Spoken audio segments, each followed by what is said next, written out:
Assalamualaikum teman-teman semuanya. Salam jumpa ya. Masih semangat kita masih melalui perkuliahan online hari ini untuk mata kuliah testing dan implementasi sistem pertemuan ke-6.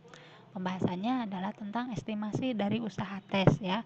Apa sih estimasi? Estimasi itu secara gampangnya kalau bahasa kita itu adalah perkiraan ya, memperhitungkan apa-apa saja yang diperlukan gitu ya. Nah, materi yang akan kita bahas antaranya adalah perencanaan, eksekusi, dan debugging. Nah, di estimasi ini ya tentu harus diperhitungkan kunci-kunci dalam melakukan eh, testing gitu ya, dalam melakukan testing karena testing ini melalui beberapa fase ya. Umumnya kan dalam hal ini misalnya software itu perlu adanya acuan awal. Nah, acuan awal dalam melakukan estimasi antara lain itu ada perencanaan tes, kemudian eksekusi tes, dan juga debugging ya. Jadi dalam melaksanakan testing atau pengujian yang pertama direncanakan. Nah, setelah direncanakan dijalankan tuh tesnya ya. Nah, ketika dieksekusi pastinya kan akan ditemukan permasalahan ya atau bugs-nya. Nah, ketika terjadi bugs bagaimana harus uh, perbaikannya dan kira-kira butuh waktu berapa lama dalam perbaikannya gitu ya. Nah, yang pertama adalah perencanaan tes. Di dalam perencanaan tes ini faktor kuncinya antara lain adalah jumlah test case-nya.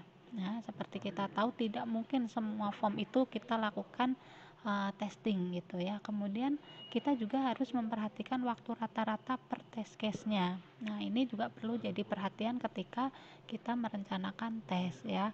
Kurang lebih untuk test case satu form itu butuh waktu berapa menit gitu ya. Kemudian kalau loading query data ada 100.000 data itu butuh waktu berapa menit gitu ya. Nah, yang pertama untuk jumlah test case yang dibutuhkan.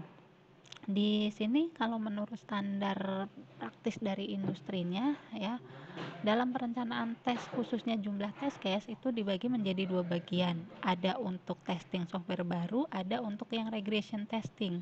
Ya, regression testing itu adalah kita melakukan testing terhadap software yang sudah ada sebelumnya, apakah ada pengembangan atau tidak gitu ya. Jadi bukan berarti kalau ada pengembangan terus kita tidak uji lagi, tidak demikian ya. Jadi tetap harus dilakukan pengujian. Ya, nah yang pertama untuk yang jumlah test case-nya ya, test case yang untuk software baru dan regresi. Penjelasannya adalah sebagai berikut. Estimasi untuk test case yang testing software baru ya, di sini dalam hal estimasi itu kita berpatokan pada log. Log itu adalah line of code. Line of code itu adalah jumlah baris kode yang ada dalam suatu proyek gitu ya. Misalnya kita punya proyek X dengan 12.100 baris kode ya. Memang kalau di programming itu biasanya kita nggak berasa ya untuk menampilkan satu form atau hanya memberikan perintah pilih atau simpan atau cancel itu ternyata ada banyak coding gitu ya. Nah, di sini tanpa terasa misal ada 12 ribuan baris kode gitu ya. Nah, bagaimana untuk estimasi jumlah tesnya per kasus ini ya? Nah, misalnya gini, untuk satu test case saja per satu lognya itu berdasarkan per fungsi ini bisa diambil satu untuk sistem yang berisiko tinggi ya, tetapi kalau untuk yang sistem rata-rata itu satu test case-nya bisa diambil 30 sampai 50 log gitu ya. Sedangkan kalau untuk yang sistem yang beresiko rendah ya, untuk per fungsinya bisa diambil 300 sampai 500 log gitu ya. Nah, dari contoh data tadi ya, ini eh, bisa jadi akan didapatkan hasil yang berbeda-beda ya. Nah, contohnya di sini di industri praktisnya bahwa estimasi jumlah test case untuk testing software baru kalau ditinjau dari bahasa pemrograman yang digunakan itu eh, masing-masing pemrograman berbeda-beda. Kalau untuk pemrogramannya itu yang pemrograman tradisional ya, kita bisa mengambil 30 sampai 50 log. Tapi kalau untuk yang bahasa pemrograman yang assembly, satu test case-nya itu kita perlu 15 sampai 10 sampai 15 log ya, atau baris coding yang perlu kita ujikan gitu ya. Nah, itu hanya sebagai contoh saja ya. Namun sekali lagi, pengambilan setiap log dari baris coding ini tidak menggunakan acuan khusus, dalam artian tidak setiap misal kita menguji program X ya, atau di situ adalah project X, harus sekian log yang kita ambil atau harus sekian baris coding yang kita ambil, tidak ya, tetapi juga dapat disesuaikan dengan tingkat kesulitan dan tingkat kompleksitas dari softwarenya, dan juga bisa dilihat dari bahasa pemrograman yang digunakan oleh pengembang gitu ya. Nah, apa saja sih kalau misalkan tidak diuji dari situ? Bisa diuji menggunakan function point maupun query-nya atau dari sisi fungsionalitasnya. Nah, dari sisi fungsionalitas misalnya untuk jumlah test case-nya 2 atau 3 test case untuk setiap fitur sesuai dengan kebutuhan fungsionalnya. Tetapi jika programnya itu cukup kompleks dan berisiko sangat tinggi, itu lebih baik jumlah test case-nya itu lebih banyak untuk setiap detail fiturnya gitu ya. Nah, ini adalah contoh lain kalau misalkan menggunakan per query maupun per window ya. Kalau yang di sini itu per detail fiturnya secara fungsional. Nah, yang kedua yaitu untuk estimasi jumlah test case berdasarkan yang regression ya. Yang regression ini dilakukan untuk pengembangan ya, untuk pengembangan dari software yang dibuat ya. Jika software baru itu dimodifikasi atau untuk yang software baru yang dikembangkan pada bagian-bagian tertentu yang berhubungan dengan bagian yang dikembangkan, ataupun untuk software yang tidak berhubungan dan tidak ada modifikasinya gitu ya. Kemudian yang kedua adalah berdasarkan waktu. Nah, waktu ini ada rata-rata test case-nya per harinya. Kalau misalkan untuk yang testing secara manual ya, itu bisa 3 sampai 10 test case per hari. Nah, kalau misalkan untuk yang 2 sampai 5 test case per hari itu biasanya untuk yang kasus tes biasa saja gitu, maksudnya tidak dilakukan secara manual ya, misalnya ada alat bantu dan lain sebagainya gitu ya. Jadi otomatis waktunya dan jumlah test case-nya juga bisa lebih sedikit ya. Kemudian yang kedua yaitu eksekusi. Setelah melalui perencanaan, selanjutnya adalah dieksekusi.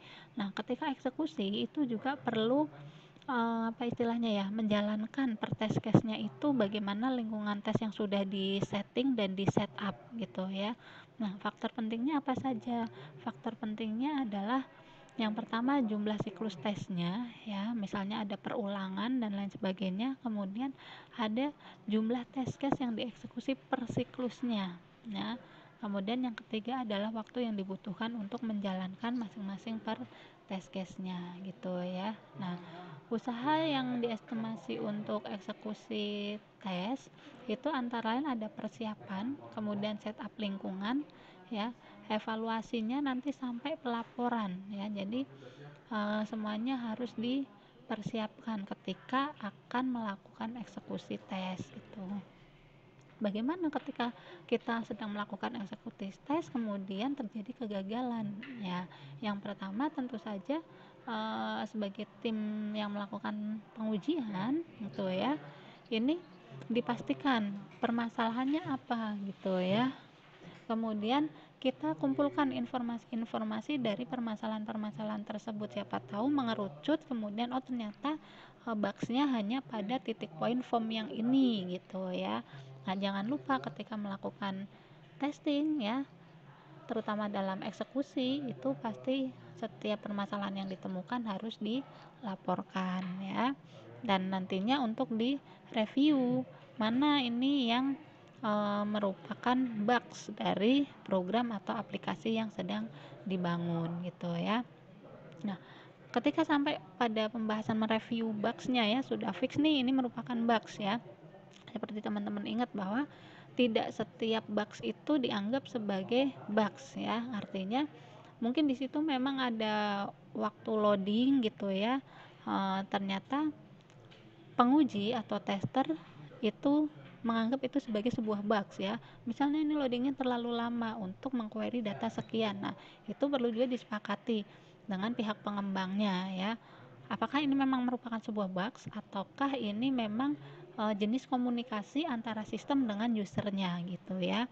Nah, dalam bugs ini ya dan untuk perbaikannya faktor yang menjadi kunci adalah jumlah bugs yang diperbaiki dan waktu perbaikannya. Jadi, ketika ditemukan bugs itu teman-teman ketika misalkan Kak tadi uh, baris codingnya itu sangat banyak, tentu kita harus menelisik satu persatu defects atau bugsnya itu dan kira-kira itu butuh waktu berapa lama gitu ya.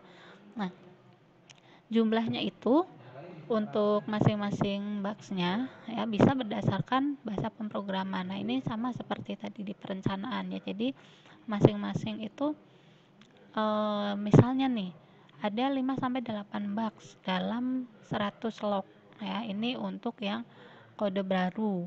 Nah, bisa juga terdapat lebih banyak bugs ketika itu dalam bahasa pemrograman assembly meskipun itu sama-sama dalam 100 log gitu ya. Jadi bahasa pemrograman yang digunakan itu juga berpengaruh terhadap waktu nanti penyelesaiannya dan juga jumlah dari defect yang ditemukan gitu ya.